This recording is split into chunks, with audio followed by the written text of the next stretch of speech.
जब हम स्पेस का नाम सुनते हैं तो हमारे अंदर एक क्यूरियोसिटी आ जाती है। स्टार्स के बारे में जानने के लिए, प्लैनेट्स के बारे में जानने के लिए, गैलेक्सीज के बारे में जानने के लिए और ना जाने कितने सेलेस्टियल ऑब्जेक्ट्स के बारे में जानने के लिए।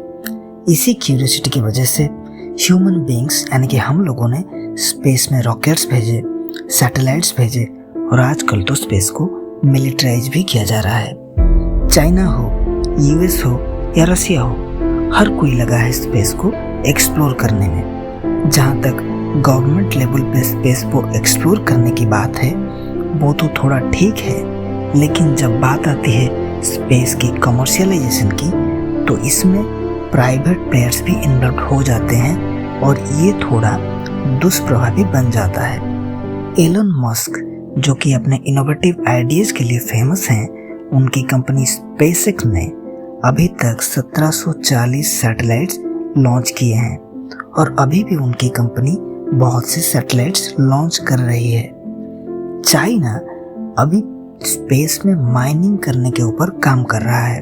सिर्फ चाइना ही क्यों, यूएस, रसिया और इंडिया, इन सब के स्पेस को लेकर अपने अपने एम्बिशंस हैं।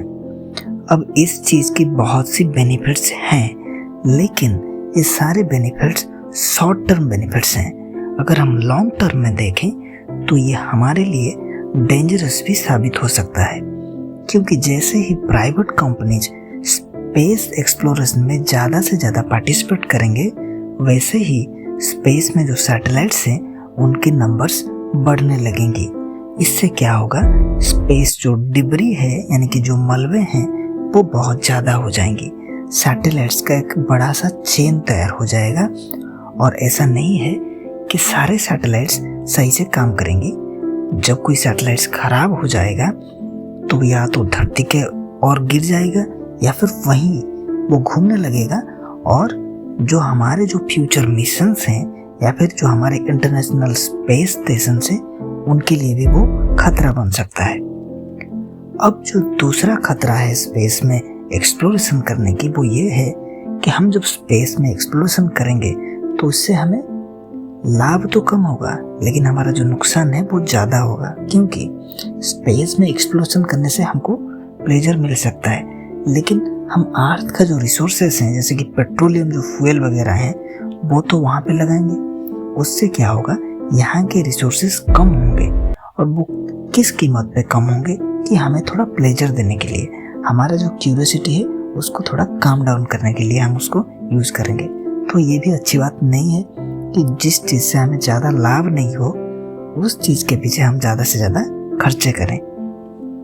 और जो दूसरा चीज़ है वो ये है कि स्पेस में अगर हम कोई भी माइनिंग या फिर कोई मिलिट्राइज जैसे एक्टिविटीज़ करते हैं तो इससे क्या होगा, स्पेस का जो नेचर है वो इम्बैलेंस हो जाएगा। जैसे कि यहाँ अर्थ पे हम जो ओशन है उसको इम्बैलेंस कर चुके हैं, यहाँ का जो क्लाइमेट है वो पूरी तरह से इम्बैलेंस हो चुका है। वेदर चेंजेस हो रहे हैं, जैसे कि जो ग्लेशियर्स हैं वो मेल्ट हो रहे हैं, ओशन का जो लेवल है वो बढ़ रहा है धीरे धीरे। तो ये सब हम यहाँ पे ऑलरेडी कर चुके हैं और उसका जो परिणाम है वो भी हम देख रहे हैं धीरे धीरे। तो इस हिसाब से अगर हम देखें तो अगर हम स्पेस को मिलिटराइज करें या फिर स्पेस में अपना एक्टिविटी ज़्यादा बढ़ाएं तो उससे क्या होगा कि स्पेस का जो एटमॉस्फेयर है वो इम्बैलेंस हो जाएगा। हो सकता है जो सेलेस्टियल ऑब्जेक्ट्स हों उनका जो पाथ ऑफ मूवमेंट है वो भी बदल जाए और उससे धरती की ओर बड़ा खतरा भी आ सकता है। अब जो इमेजिनरी थ्रेट है वो ये है कि अगर हम स्पेस में जाते हैं और वहाँ ज़्यादा से ज़्यादा एक्टिव रहते हैं तो क्या पता जो क्रीचर के बारे में हम जानते भी नहीं हैं, जिनको हम एलियन कहते हैं, क्या पता हम उनको अट्रैक्ट कर लें और वो हमारे जो प्लैनेट है उसकी ओर आ जाएं। तो ये भी एक बहुत बड़ा खतरा हो सकता है। और एक खतरा है कि मानो स्पेस में कोई कंटामिनेटेड चीज़ हो जो हम वहाँ से ले आए, जैसे कि अभी कोरोना की महामारी चल रही है, उस तरह से भी कोई बड़ी वायरस या फिर कोई माइक्रोब जो है वो हमारे अर्थ को अफेक्ट ना कर दे, जो स्पेस से आए, जिसके बारे में हम जानते भी नहीं होंगे। तो ये तो बहुत से खतरे हैं, लेकिन ये जो खतरे हैं ये अभी हमें दिखेंगे नहीं, क्योंकि अभी हम स्पेस का जो एक्सप्लोरेशन है वो बहुत कम किए हैं।